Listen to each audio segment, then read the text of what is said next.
April is not a chill month, but then again, neither is the first half of 2025.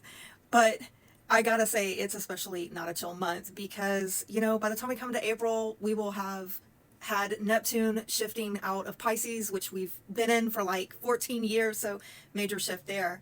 And then we will be finishing a month of March with, two eclipses that have provided a lot of shifty energy. Some would hope that things will start settling down by now, but actually, not so much. We're going to have a full moon in a sign that is impacting partnerships and alliances and agreements in America, having to do with, 10th house stuff, the government, corporations, the authorities. And then you add to it, in that opposing house, this lineup over here in the fourth house with all this Aries energy, and wow, things are heating up. So what just happened? For those of you who are new to my channel, I did put out videos about the eclipses last month in March.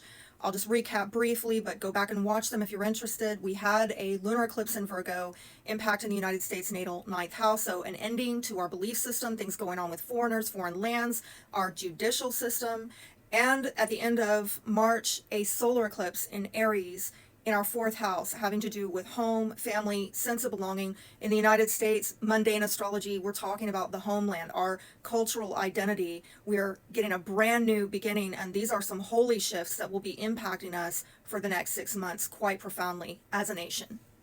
I mean, this is a cosmic shakeup, okay? Especially, when you look at what's going on in this fourth house with that solar eclipse in Aries, and then you pair it with day after that eclipse, we have Neptune moving into Aries in that fourth house, which is going to be an energy that will be with us for 14 years. What I'm about to tell you in this video is not a here today, gone tomorrow energy. We're talking about a whole new, I wouldn't even say chapter, I'd say like a whole new book in the series of the history of America. And the nation as we've known it is dissolving. What we thought we knew about this country, how we identified with America as Americans, our roots, our heritage, the story of America, it's unraveling. But the story gets deeper. At the start of April, we are going to have Neptune, the Sun, Chiron, Eris, Psyche, and Mercury all in Aries. And it's all hitting this fourth house. So we're looking at an identity crisis, meeting maybe some need for healing of ancestral trauma, because remember, we're still in the midst of a Chiron return here, along with the Pluto return as well.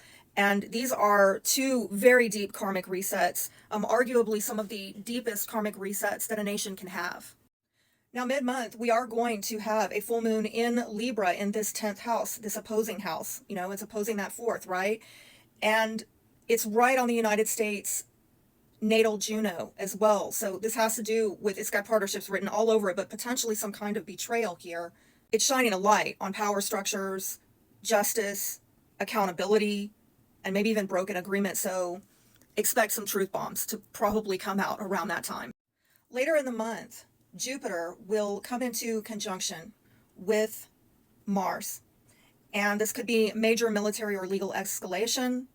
Mars is also going to enter Leo, where it's been in Cancer for quite some months now and debilitated there. Not a good position for Mars, but finally moving into Leo in the 8th house, where we're likely to see more power plays and financial dramas unfolding in the news.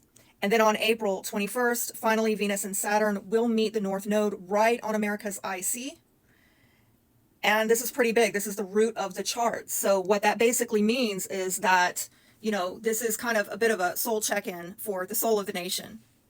We're going to really have to check in with, are we on course with what we identify with as a nation? Are we going in the direction that is rooted and grounded in our cultural identity, our origin as a nation?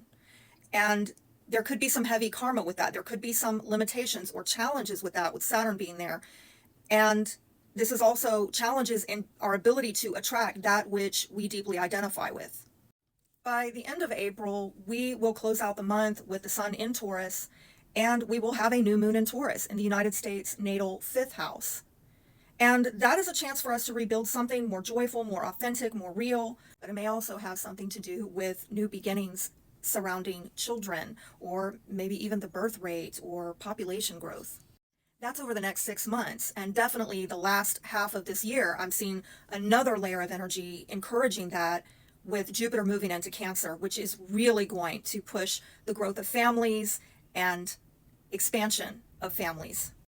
So what's the key takeaway here? Well, things aren't calming down in April. We Americans are being asked to confront the cracks in our foundation, not just politically, but spiritually and socially too.